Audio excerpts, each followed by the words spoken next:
Blog Talk Radio.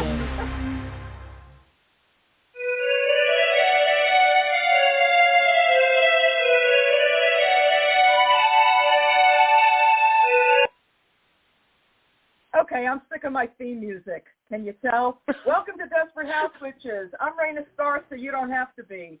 Desperate House Witches is not a G, PG, or even an R-rated show, so bad language, bodily function, dirty talk of any kind might upset you. This is not the show for you, but fuck it, that's why you're here, goddammit. Because that's what I believe. Anyway, Desperate House Witches is brought to you by the amazing Dorothy Morrison. Please check out DorothyMorrison.com for all things Dorothy Morrison.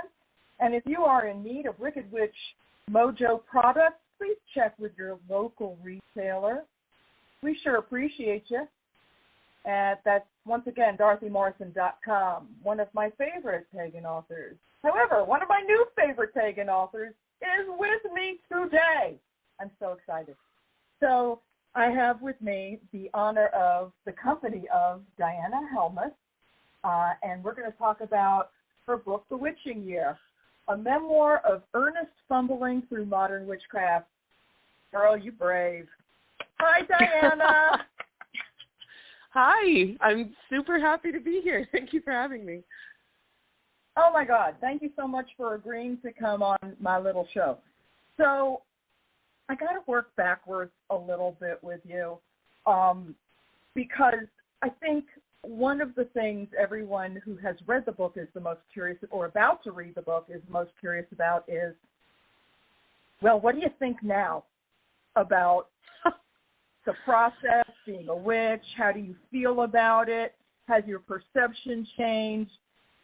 Talk to me about your end result, and then we'll work backwards. Yeah, there's a lot of different answers to that question. Here's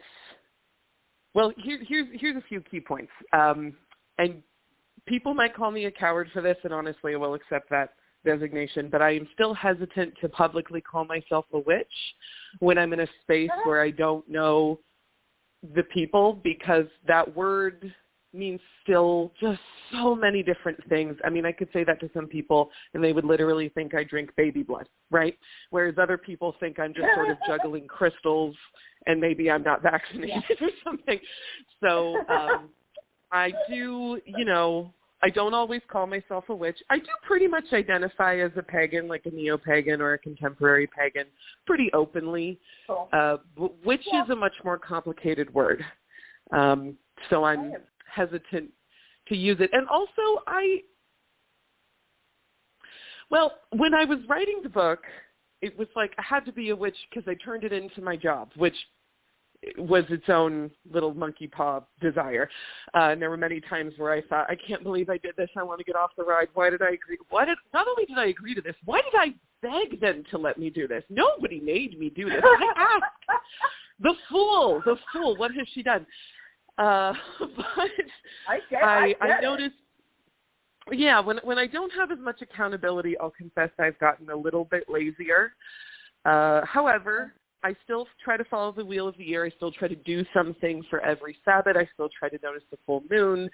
And, Lauren, who's one of my mentors in the book, at one point she says, craft is the path, witch is the job. And I have another friend in the book named Blanca who also says, I think being a witch isn't so much a state of being. I think it is a role.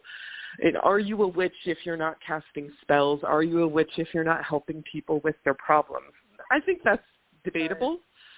Because, I don't practice magic every day. I just kind of observe the natural world through the eyes of, a pagan. And I don't know if that makes me a witch. With that said, if I had some huge problem, I'd be right there in my bedroom with my altar, lighting a bunch of candles, looking up which goddess to talk to, and whatever together. Absolutely, of course, yeah. But you know what? I got to be honest with you. And I've been a witch. Technically, I cast my first spell when I was 12 years old. So we're talking about on the order of 51 years actually practicing in some form or another. Good for you. And I identify as Gardnerian Wiccan, although my mentor always said we were gardenias because we really didn't follow the letter of the law, as it were. So I love that. And I've been taking. Yeah, I mean, I thought, I've been doing it a long fucking time. Do I cast spells? Yeah. In front of my altar for the spots and the Sabbath? Yeah. Do I pray to deities, multiple ones? Yeah. Am I an animist? Yeah. But I would be fucking lying to you, as many witches would be, if everybody said, I practice every single day. I'm not saying those people don't exist. I'm just saying, in my circle of witches, we got a lot of bitches not doing that. So, there's a lot.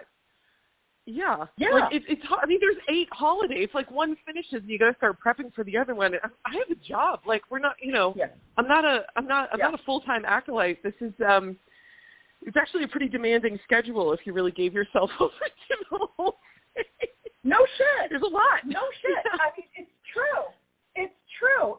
My company, and I have a great day job, and I love the folks, and the folks are super good to me, and the folks have just started this whole DEI thing of diversity, inclusion, equity, and inclusion, and only now, and I've been with this outfit almost 19 full years, only now are they coming around to, well, we need to talk about diversity and we need to talk about inclusion. And I'm like, when you get to witchcraft, call me. Because we're inclusive of all the things except that so far. However, very shocked in December when they presented me with a calendar that mentioned Yule. And I said, all right, we're growing up. And I live in the fucking South. And I'm from New York. So, I'm already judging shit left and right. Mm-hmm. But yeah, I mean, there is no agreement about what is the past. I mean, I'm very lucky. I've got some pretty cool friends like Jason Mankey, Thorne Mooney, lots of folks that I can just kind of like tap their brain and say, hey, I got questions. And I'm older than most of these people by double. And I still have questions, and I'm still fucking up. And if I had the answers, then I would be the king shit. But I'm not. I don't know a whole lot of shit. I don't think a lot of witches do know a lot of shit. I think the reason a lot of folks get into witchcraft in and of itself, I mean, it's a long story, and let me make it super short. My mother started off as pagan. My family was pagan. My mother decided that when my father said, let's become born-again Christians, that was a good fucking idea. No. So she went that way until the very end, which was recently, as you and I were talking about earlier, and which can give you a little bit of a twisted sense of self when you don't know what the fuck you are anymore. But I think part of the reason a lot of people get into witchcraft in the first place is because of the lack of power you feel in your daily life. I mean, I came from a very abusive background, and, there was no empowerment for me other than being able to put energy and casting certain things and trying to make certain, and I've done some really fucked up shit. I will just be honest with you. I've done some spells that would make you go, bitch, and you're still alive? Are you kidding me? But yeah, I mean, I'm just saying, you do shit to protect yourself, especially when you're young and you don't know any better and you don't know that there's a real cause and effect of shit. I mean, I'm talking about 11, 12, 13. You're still figuring out what you are as a person, much less, or much more what you believe in. There were days in my house where my biggest belief was trying to get to the next fucking day. So for me, it was an exploration of, self-empowerment and not letting the fuckers kill me. But not to make it sound dramatic, folks have been through a whole lot worse shit than I ever was. So, but I think witches are pretty dramatic as a group. There's nothing wrong with that. Yeah, it's true. Yeah, but you know what? I find that people don't take you so seriously when you're so over the top and so effusive, and they tend to look at the fluffy bunniness of it, and the melodrama doesn't speak well to the reality when you're just trying to get your point across. I think you I mean, you're a great writer. You understand what I'm saying. Thank you. I think so, yeah. Yeah. Well, that was something. Part of this book's problem is that, of course, witchcraft is completely decentralized. I mean, you have Wicca, but most witches today don't even identify as Wiccan. In fact, the younger generations think Wicca is a bit dowdy and outdated, which is something I poked fun at the book, because I'm like, half of what you're doing, whether you like it or not, pretty much came from Gerald Gardner. I'm not saying it belongs to him, but I am saying he presented it, and you don't have to like it, but can you just stop pretending that that's not what's happening? Like, come on. I know. What's happening. Oh, my gosh. I take so much shit for admitting that I'm Wiccan. You have no fucking idea. It's hilarious. I'm like, you know what? My privileged ass grew up white and Wiccan. I can't change it. I can't undo it. I am what I am. I'm very lucky because I had a mentor. A lot of people are like, listen, I don't know if I would have survived having the internet as a mentor as many people currently do. I just happened to be lucky enough to find people that were nice enough to say, yeah, you're a fuck up, come back in a year, and just kept sending me off because, when a 16-year-old comes and bops up to you and says, I want to be a witch, I want to be a good witch, I want to be a practicing witch, I want to cast spells, and your mentor turns to you and says, you're not a serious person, go home. And it took years 12 years for me, of the devotion and the working and the practicing and the proving, and you know what I'm saying? So I'm really lucky because I was kind of poo-pooed and teased relentlessly, but with good intention. So, yeah, because it's not a game. It's something that my mentor took very seriously, even though he called us gardenias because we didn't believe in certain things. I mean, but any religion, any practice of any kind that doesn't change and grow probably should die. I mean, look at ancient Hebrew. Look at ancient Catholicism. Look at the things that we were willing to put people to death for back then. I mean, unbelievable, It's just crazy. So, and I get shit from older fucking Gardnerians being like, I am a reformer. Okay, fine. You can put whatever fucking label you need to on whatever the fuck it is you think I am and what I do, because, again, like you say in the book, nobody fucking agrees. Anyway. So what's right. Well, and that was half the problem, was just figuring out. I realized the whole book could just be me trying to clear my throat until I got started. And then I had someone, again, Lauren in the book, she comes up to me at some point in the second month and she's like, you have to let this go. You are never going to make all the invisible teachers happy. There are too many threads. There are too many ways to do this. None of them are necessarily correct or incorrect. There is no Bible. There is no Pope. There is no canon. Right. I mean, unless you want to stick to Wicca, but the whole point of the book was to really explore modern witchcraft as a spiritual trend. Like, why is this rising? Right. Why are more people being drawn to this? And if I stayed with Wicca, we wouldn't be able to follow that at all. And also I didn't, there's a lot of stuff in Gardnerian Wicca that's closed. And I wasn't here to write an expose. I was here to try and write a really honest memoir about trying to connect with this stuff. So we leave Wicca very early in the book, and then I just sort of throw myself into the modern witchcraft stream. And it is a shit show. And trying to condense all that information. I mean, we cut 60,000 words out of this book, I think, to get it into a narrative. My editor is a saint. And I think it's cohesive. I guess that's up to the reader. I think it's cohesive, but there's a lot of stuff, and people ask me, why didn't you touch on this? Why didn't you touch on that? And I was like, because I had 100,000 words. We didn't.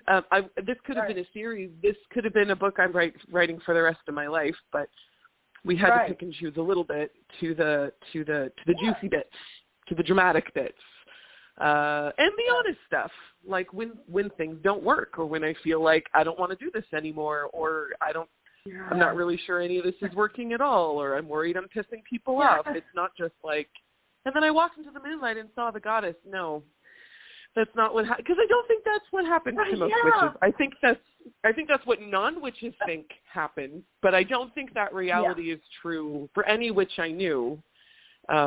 Which is the reality we wanted to actually expose in the book. Was like it's not linear. It's not smooth. Witches are not the confident, fully actualized people that you think they are. No shit. They're just trying to figure it out. Yeah. Seriously, the level of refreshing honesty that's in this book, I was like, God damn, go on, girl.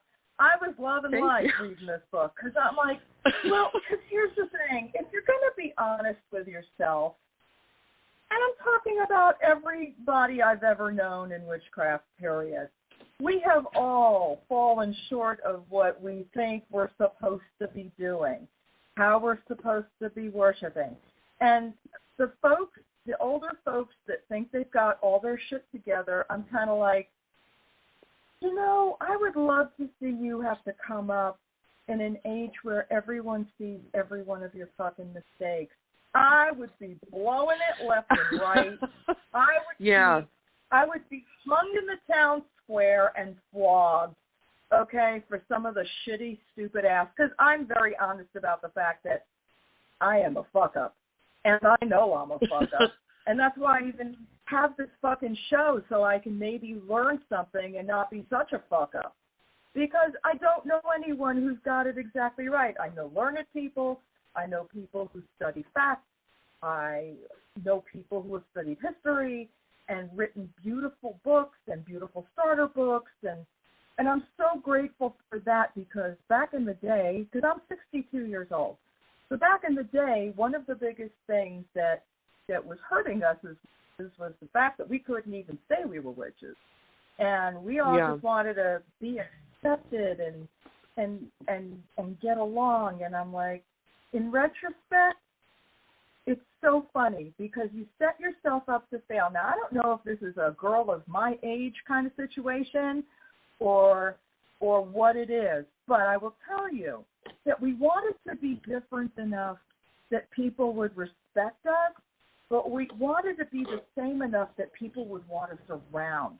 And when you get into spirituality, that is a fucking tightrope over a sea of alligators that you just don't know is about to happen. And, having been one of the people that wanted everybody to say, let's get along, let's respect each other's differences, let's do all of that. And I have fallen way short of that because if you ask me my politics, I am a complete liberal. And I cannot abide a Trump supporter, but okay, that's a different story. But the fact is that I did have this hippy-dippy idea that, we could all get along and, I'm not a horrible person because I don't believe the same thing you believe. We're maybe starting to get to that. I don't know. But, you kind of set yourself up for failure when it's like, I'll give you another example. My son wore makeup for a while and really like the nail polish and bleaching the hair and coloring the hair and the piercings and all the things, and all the tattoos, which I now have. So it shows you how a person can grow and change. But, he walked in one day in black nail polish and dyed his hair black and tons of eye makeup. And he's like looking at me and I'm like, I'm not impressed by this because we were doing this back in the 80s and 70s. So I pulled out a picture of my ex-boyfriend and I said, you ain't doing nothing new, boo-boo. And he was like, God damn. So, my kid's joke for me is, the only way to piss off Mom is to become a Republican and a Christian. And I'm like, don't even. Just don't even. Yeah, I mean, that's probably rebellion true, in this family. It's true. It is true. Holy shit. When I found out that my guys were, like, dealing with Christian girls, but fortunately the girls wound up being super cool and, like, curious about witchcraft, I'm like, hell yeah. But the moms are like, well, I'm worried about my daughter's soul. And I'm like, yeah, guess what? I can appreciate it, but yeah. But that's an individual choice. And I'm so tired of the masses, whether it's Christianity or paganism, trying to tell everyone else that they're doing it wrong. Leave people the fuck alone to make up their own minds and see their own shit. Like when you mentioned earlier that people were like, well, why didn't you do this and why didn't you do that? Because this wasn't your motherfucking experience, bitch. You want to know about that stuff, you write a fucking book. Yeah. I'm just saying. Yeah, that's there are valid critiques of the book, but the one that I really have trouble with is when people say my journey didn't look like that. I'm like, okay. I don't hear that often, I will say. In fact, usually I hear the opposite, which is some people saying there are parts of my journey that really mirrored yours, and I can't believe it. And that's the best because it makes me feel not alone. And I think it makes them feel not alone. It has nothing to do with my writing. It's just like a form of connection, which is a wonderful thing to have when you're a writer, especially if you're a nonfiction writer. But going back to something you said, something that did happen to me at the end of this book, I mean, I'll be kind of blunt about this.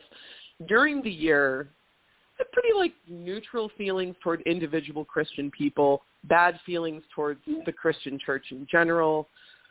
And then as my year went on, those negative feelings towards the Christian church grew very high. I mean, I just started to get mad, really mad. And those were some of the sections we cut because my editor was like, you sounded a little tough here. I was like, are they an oppressed group? Who gives a shit? I'm punching up. I don't care. Right. But some of it is still there. But what's funny is at the end of the year, what actually ended up happening after I had spent all this time meditating and praying and thinking about the interconnection of all beings and how kindness is the truest form of, interconnection and You're so sweet. I really like Starhawk. I'm a big Starhawk fan, and I think she's like a modern prophet, honestly. I now have a sensitivity and an appreciation and a friendliness with my friends who are more spiritual and religious, most of whom are Christian.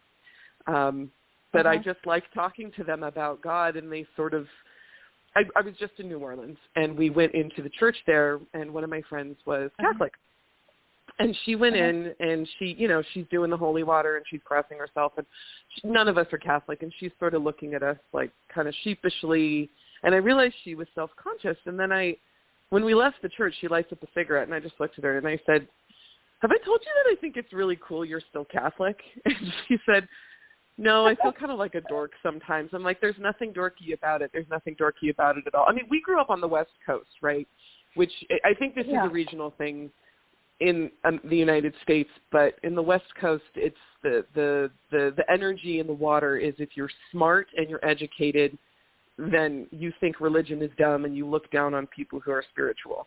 So I think if you grow up in that environment, if you're sort of this, liberal left coast elite environment, and you have chosen to actually question your faith, question your religion, question your spirituality, and then return to it because you understand it is feeding a part of you that is incredibly difficult to articulate, but is a need that you're going to be judged for. People who do that, regardless of what religion they're doing it with or what spirituality they're doing it with, I think that's very admirable. I think that's really hardcore and punk and cool. And I said, I actually think it's cool. I think it's cool. And then we have this whole conversation about how she had actually tried to be a Wiccan, but she couldn't get into it. And then she tried all this other stuff, but she just went back to Catholicism. And she said, I know the church is very fucked up in its history, but when I'm in there and I'm praying, I feel something, and I was just tired of pretending I didn't. And I said, dude, I wrote a book about that. It's the same thing. So I feel I do feel this weird kinship with other people who have just decided that they no longer think spirituality is stupid, that they don't care if you can't prove it, that they know they might be judged by some people, and they're just going to do it anyway, regardless of what path.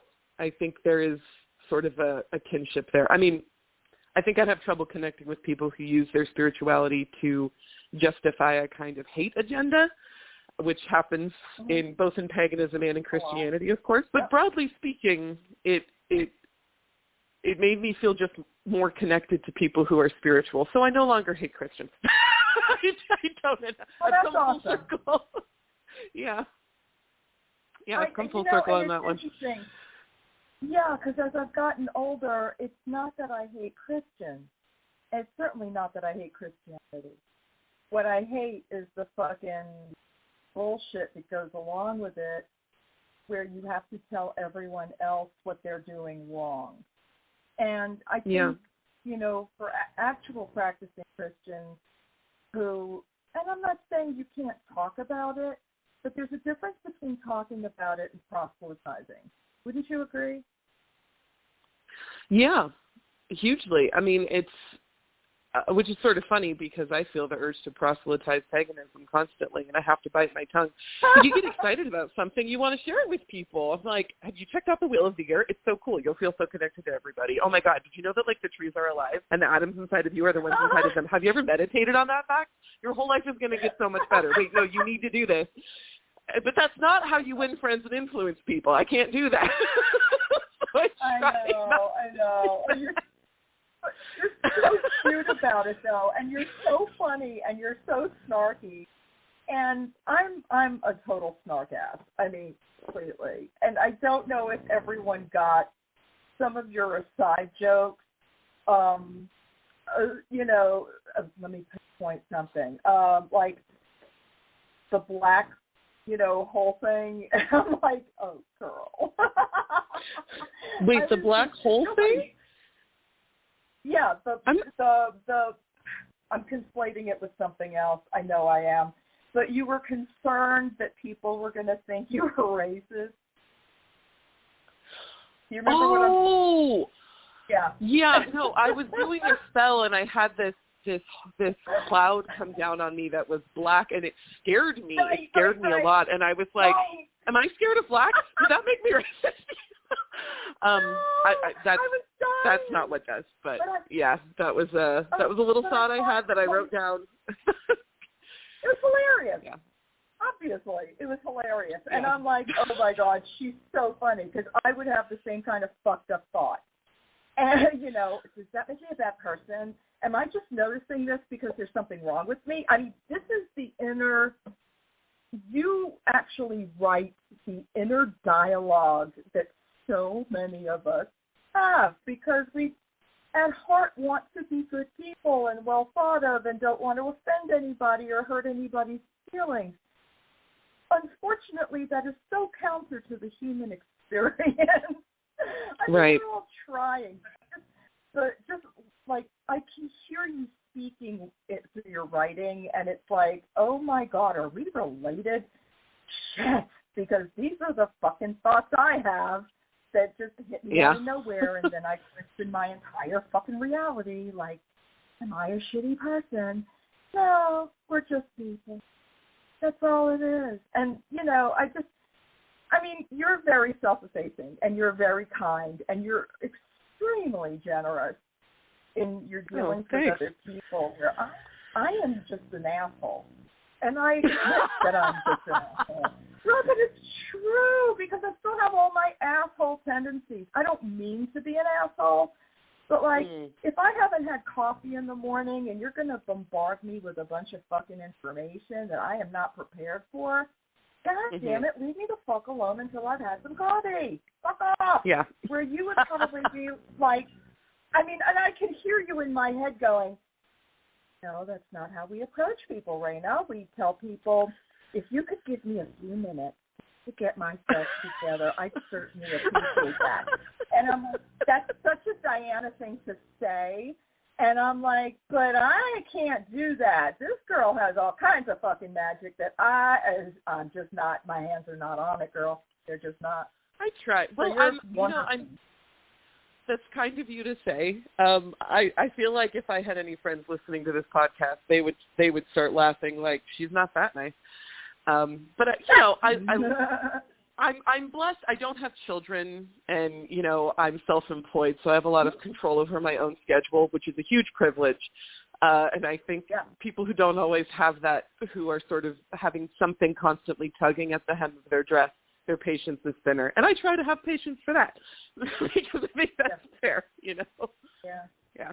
It's true. I mean, you know, a lot of the things that I dealt with as a young pagan back in the day before we had internet and like 9,000 selections of what direction to go in, you know, we were limited. We were limited in books. We were limited in people. We were limited in resources.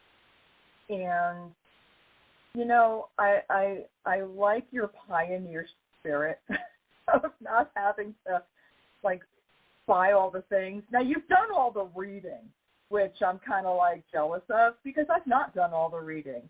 Like, I got... Well, I didn't do all of it. I mean, I read a lot, but there's a lot I didn't get to. There's a lot I didn't get to. No, but you did get to a lot. I mean, you know, you got through a lot of Cunningham, and you got through a lot of Sparhawk, and you got through, I'm sure Margot Adler is in there, and I'm sure the Budapest is there. I mean, because you've mentioned her, you've mentioned Thorne, you tried to include as much as possible. And the interesting thing about a pagan at my age or a witch at my age is the books that we had access to assumed that we knew a lot going in, which we fucking didn't, you know, which is why I believe we have so many starter books now, because people were tired of, you know, the assumption that we had all of this magical knowledge, but we fucking didn't. We really fucking didn't. We were doing the best we could with what knowledge, you know, an elder had, we hoped. You know, and there were problems that folks, I mean, I was really lucky. I didn't run into any of the sexual abuse or anybody really being shitty. If anything, I was super privileged, and I was really well insulated by my group. I mean, we were like very protective. And I wish there was more of that going on instead of just everybody standing on a fucking soapbox. You're doing it wrong. You're supposed to turn this way. That's not how you do this. That's not how you light this. That's not how you draw a circle, blah, blah, blah. And I'm like, So the idea that more information is now out there and people are freer. I mean, can I just tell you, half the time when I cast, I don't fucking draw a circle. I just walk up to the altar and I light some incense and I call in my deities and I thank them for, like, not letting me totally fall off the face of the earth. That's it. It's not that big. I mean, I think people want it to be so much bigger than it actually is. Do you find that? Do you find, like, with all the infighting and shit, that it's like, it's really about folks just wanting to be fucking special as opposed to, like, real information? Yeah. Well, I think there is a lot of that, and precisely because it is such a personal practice, everything is up for debate, and so people are constantly debating it. That is exhausting. I mean, there were several times during the year where I was like, I would kill just for, like, a fucking Bible right now, which people still debate, of course, but it's not like. At least we can sort of agree we're dealing with the same material. We can't even agree about that in witchcraft. There are plenty of people who don't like Scott Cunningham at all, who have wholesale because of some problematic stuff in his older books, which I do believe. I'm of the school of thought that if we had been blessed to have him on Earth for longer than we did, he would have gone back and edited a lot the same way Starhawk did. But unfortunately, he died extremely young, so we never, got to see him grow and change. But when I was reading Cunningham, I was expecting it to be very dowdy, and instead I was, for the most part, I still think he's a genius, and people make fun of me for that. Yeah. But, when everything is up for debate, I think it's really hard to feel like you are in a community and you have consensus, and people don't want to be patient with opinions that they think are outdated. We're hard on each other. There was a beautiful quote I heard. I don't think it's from her. I think she's quoting someone else, and I can't remember who. But I just read Doppelganger by Naomi Klein, which is an incredible book. And actually, she ends it on this huge note of just talking about the importance of interconnection. And I was like, does Naomi Klein know she's a witch? Because she is. I don't know if she knows, but it was incredible. And the point is, there's a quote in the book where she encourages folks to be soft on people, tough on structures. And I think that's something that's been echoing in my head, especially as we continue to enter kind of a historical moment of continued infighting and cold civil war, and we can't be like the enemy, and, you know, just continuing political and philosophical divisions in this country.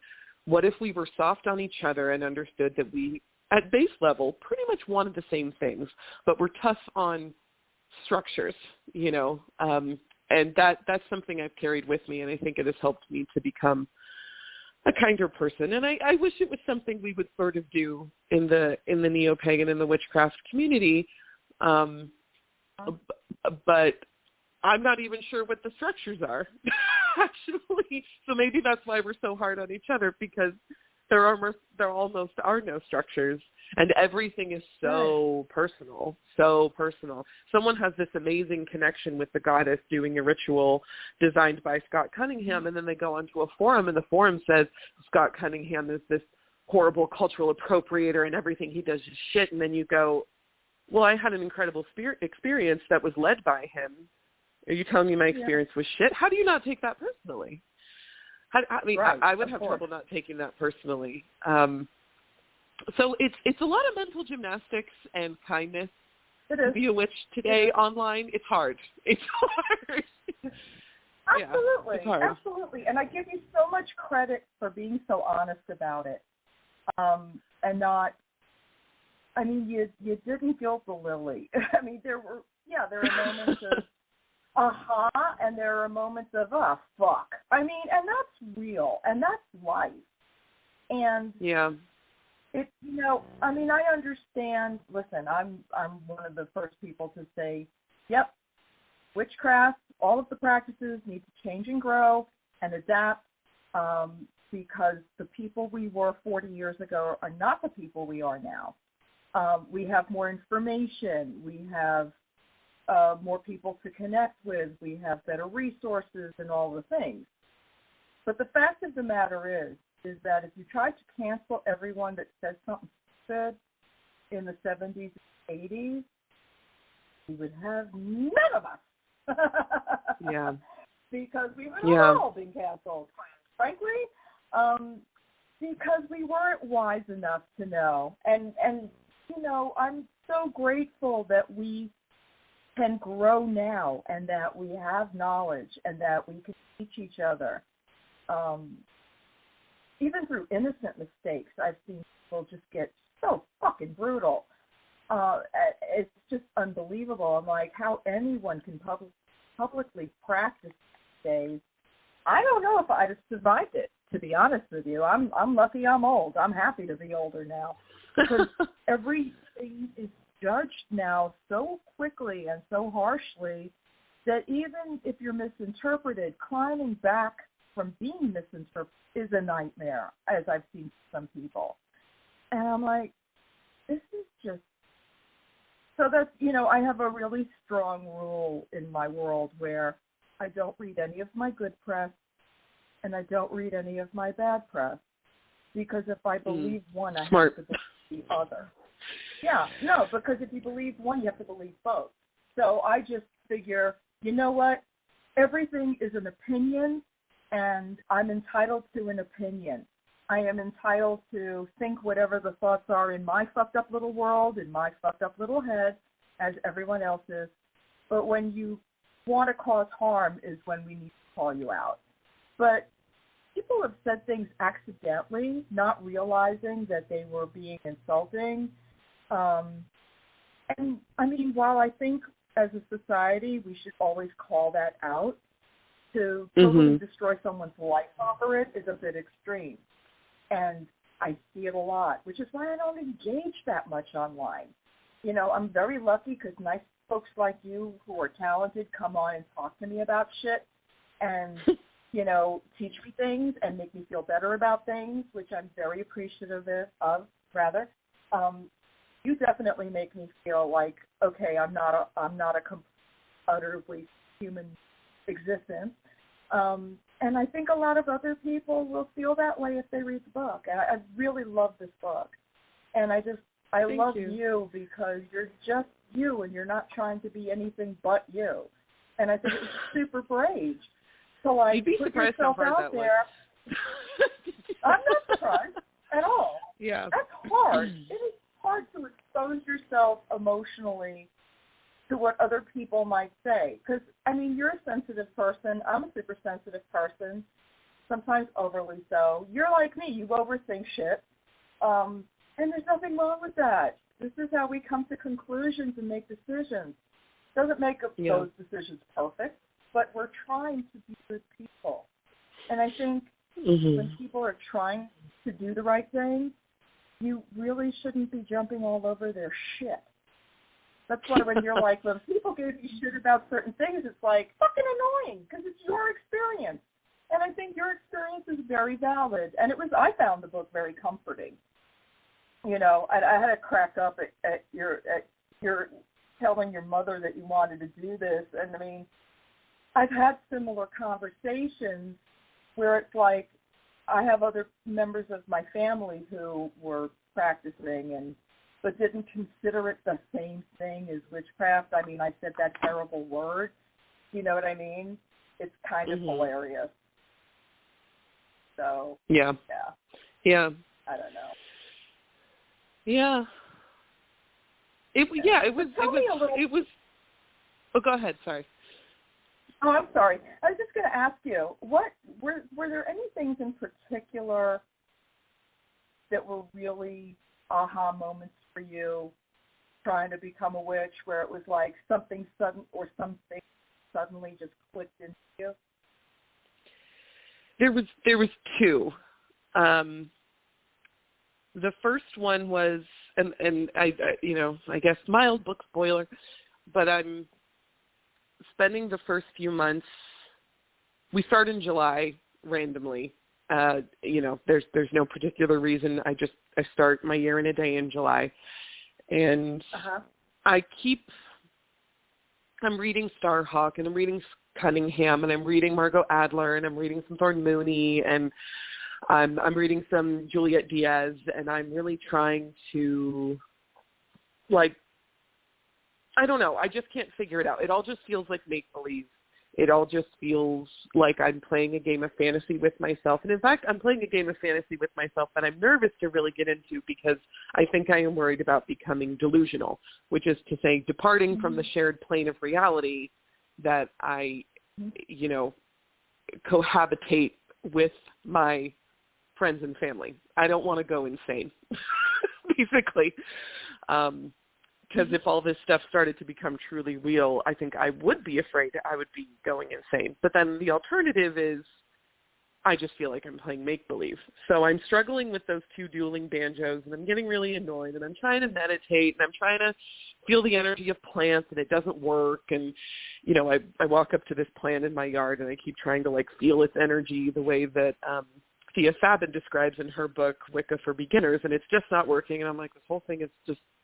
I don't say this out loud, but privately I am thinking this whole thing is really stupid. I can't believe I asked to do this for a year. And then I'm going for a walk one night after doing a lot of meditations about the four elements that are in Starhawk's book, the Spiral Dance. And it's around the winter solstice, it's a couple days before, and it's twilight, and I'm out on this marsh, and it's windy and it's dark, and the sky is huge, and the water just kind of stretches out for miles. It's a very surreal sort of landscape, and I'm just walking because I just wanted to take a walk after work. I'm not really thinking about anything in particular.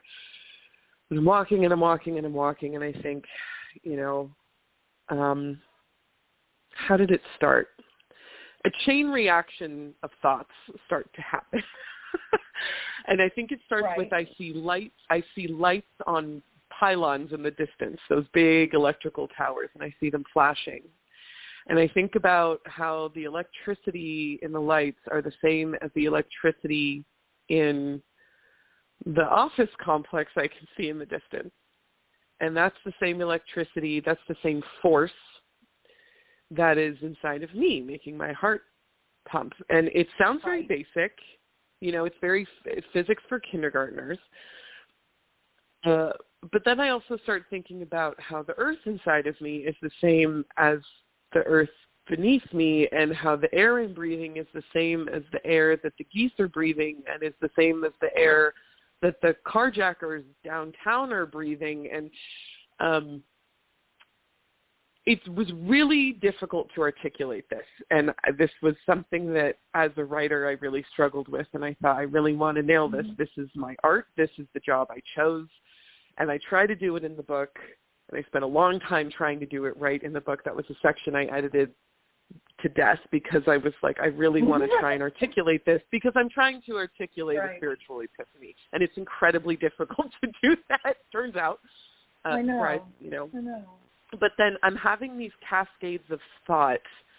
But the thing is, it's not, they start to stop becoming thoughts, and I start to feel them. I start to actually feel them. It's not cerebral anymore. It's like my hormones are involved, and my body starts reacting, and I just suddenly feel how connected I am to everything, and how connected everything is to each other, and then I actually just start breaking down crying in the middle of this trail. And I'm staring at my hand, and I'm like, oh my God, I'm mud. Whoa, like I just start losing my mind. I start crying, and everything feels like a miracle, and I'm like, is this what a good acid trip feels like? And I don't know, something woke up inside of me. And I was completely sober, and something I've done acid, and that is exactly what it is.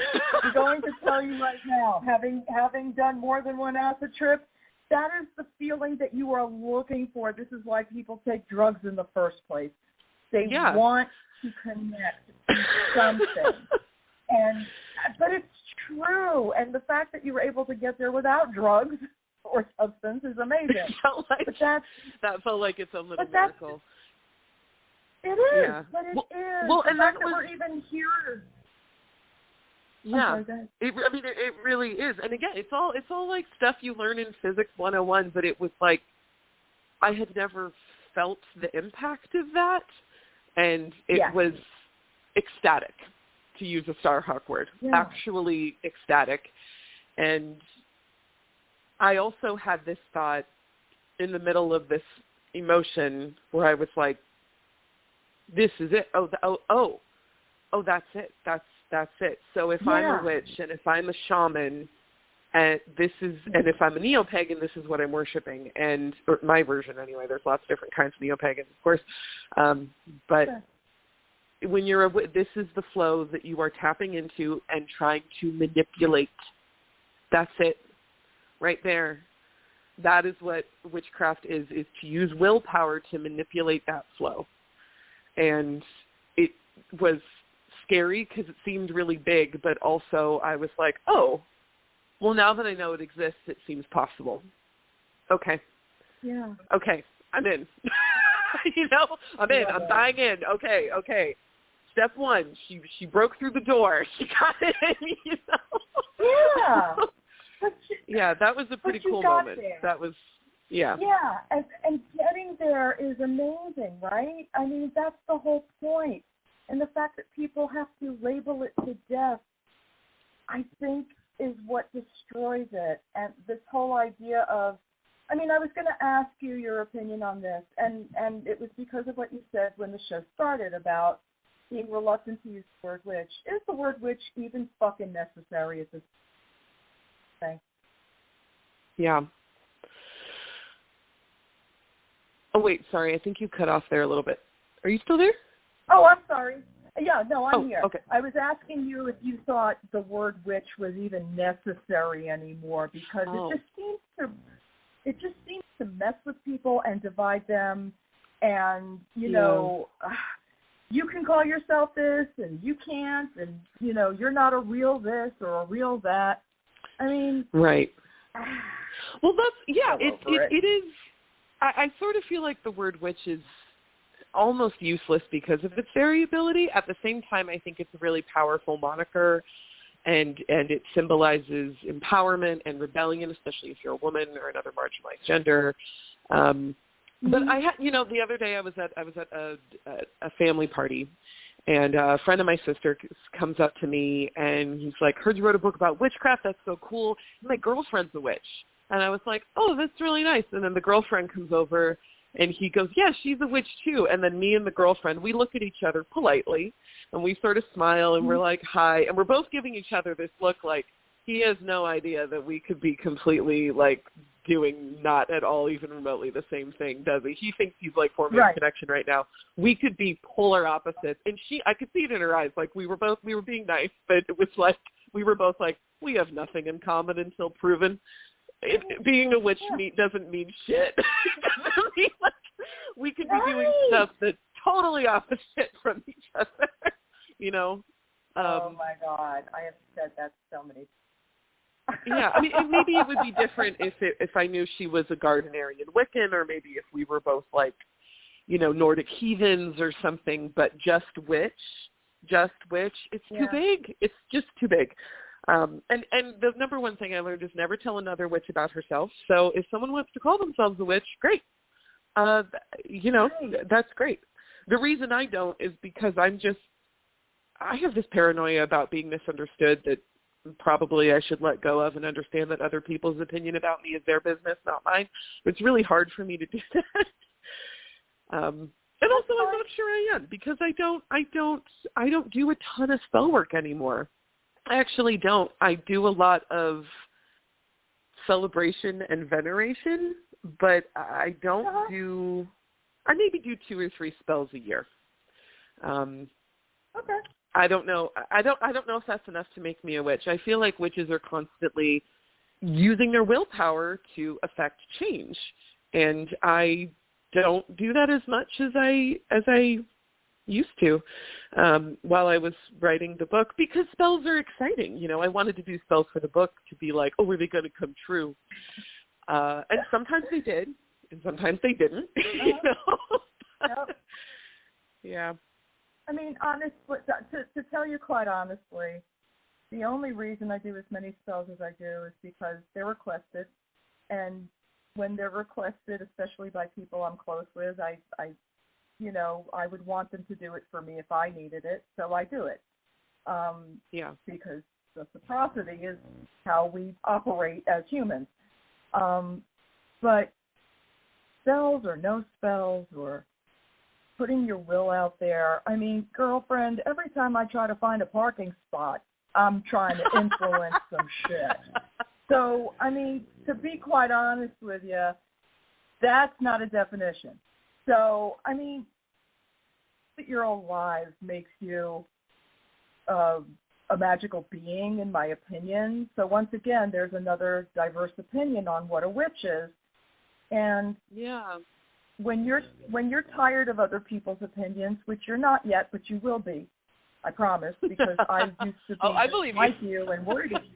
Oh, no. I used to care about other people's opinions. Now I just don't give a royal fuck. And I think that's why certain people do listen to this show, because they know I don't give a fuck, and I'm not going to sugarcoat it. And sometimes, things happen in the world, and not everything's a fucking spell, and sometimes shit is just shit. Period. Yeah. I had an astrologer. I'm sorry, go ahead. No, I was. I think there's a little delay. Sorry, I don't mean to be cutting you off. I talked to an astrologer about this in the book, and I'm very skeptical of astrology in the book, because I think astrology is often just used to stereotype people kind of negatively. That's the way I see it used more often. But I was chatting with this astrologer, and she's like, do you have any idea how many people come to me and they're like, this guy's an asshole because he's a Pisces? And she's like, maybe he's an asshole because he's an asshole. Maybe that crow is just a crow. Maybe not everything is a fucking... You'd go mad. Right. And I think trying to figure out when something is a sign versus when the universe is trying to tell you something is something I still definitely have trouble with. Supposedly some witches are like, oh, I know, I always know every time. And I'm just like, oh, must be fucking nice. Okay, what is that like? No shit. That level of confidence. Yeah. But, yeah, I'm like, that is not yet available to me. One of those, seriously, I also need sometimes the brick of reality to hit me in the head a few times because, listen, I got shit going on. I'm dense. I've got a fucking day job. I've got a fucking family. I got spousal shit I got to do. I got work shit I got to do. I got to pay bills. I got to do all the fucking things. So, when I'm supposed to be getting a message, I need a few forms of confirmation. Just because I may not get the first couple of them. I mean, if you give me enough breadcrumbs to get home, I'll eventually get home. But, everything's not a bolt out of the fucking blue. Sometimes you need a little convincing. Or, again, sometimes shit is just shit. So before we go, I love talking to you, by the way, and I hope you're going to come back on because I'd love to. It's been a joy. Oh my God. So are you.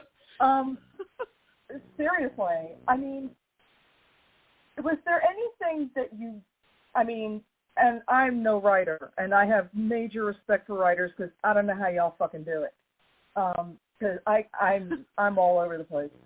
But was there anything that you wished you had put in the book that you didn't put in the book? And, wait, two-parter, is there a follow-up perhaps coming?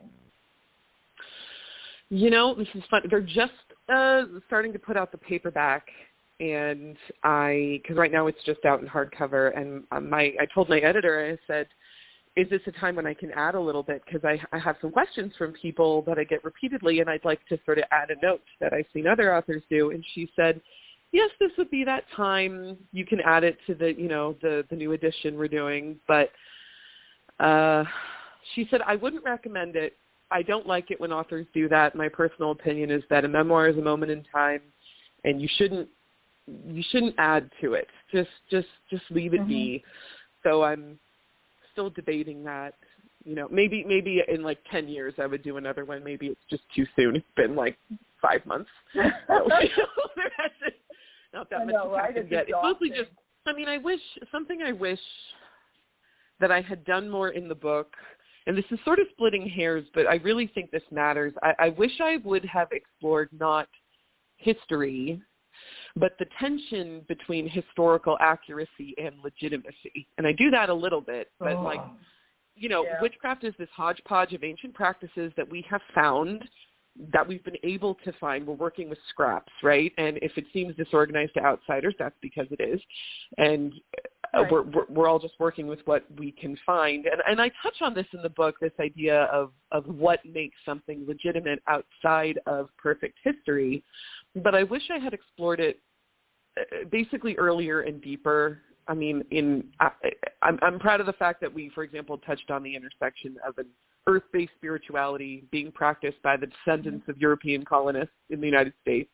Right. But although according to some people I talked about that too much, even though I don't think I talked about it enough, but I wish I had gone deeper into that, like what it means to be a European American trying to practice an earth-based religion on soil that my ancestors cleansed for me. You know what I mean? We touch on it, we acknowledge it, but I wanted to go a lot deeper on that. And I wish I had, and that is something that could be a whole other book that I would love to write. Yeah. But also just cool. just what makes something legitimate when you don't have history and you don't have consensus. Like, we don't have either. So what makes it? No wonder everybody makes fun of us, I wish I had talked about, I wish I had interviewed other witches, like what makes you feel like your practice is legitimate. And some would say history, and they're like, I just choose to believe what I believe, and others, I think there'd be a variety of interesting answers there, but maybe those are for future books. Yeah.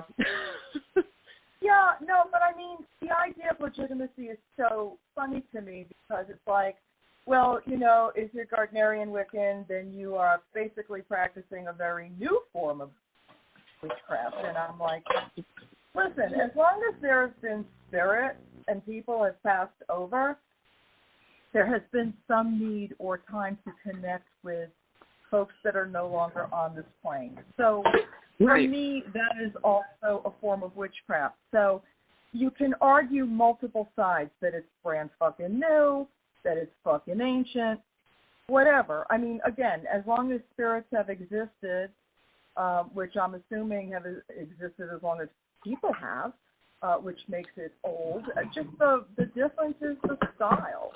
You know, and that's really the only thing. I just, you know, my belief is that we all just want to be good and special and all get along all at the same time. And it's really that fucking simple. And as humans, we so overcomplicate every fucking thing. Exhausting. Yeah. But Diana, I thank you so much for coming on. You have been such a delight, and I hope you will come back on and hang out with me again sometime. I hope to come back, too. You're a delight to chat with. This has been a joy. Thank you for having me. Seriously, it's fun to chat with you about this stuff. Oh. Well, I appreciate it, and I will be in touch with your person for an additional date. So I'm pretty excited. Thank you again. This book, I got to tell you, folks, it's not about criticizing. It is about one person's journey, and it's so fucking relatable. At least it was to me. And I think it would be to most of my friends. So I'm going to encourage everybody, get The Witching Year. It's really a great book, and it will make you feel better. Thank you. And if you do get it, yes. I was just going to say, if anyone does get it, I am not, like, overwhelmed by fan mail or anything. I love hearing what witches who have actually been practicing for a long time think of this book. Even if you didn't totally love it, I would just love to hear what you think. Those are my favorite emails. So please let me know what you think of it, the Witching Year. Yeah. Tell folks how to get in touch with you. I am on Instagram and TikTok, and I am on Twitter. Or X, whatever Elon Musk's ego has decided it's called today. And usually my handle is definitely not lost, but my name is Diana Helmuth. You know, Diana Helmuth, definitely not lost, and the name of the book is The Witching Year. Yeah. I love it. Thank you so much again, and I will speak with you soon. Thank you so much, Raina. Have a great rest of your day. You too. Bye-bye. Bye-bye.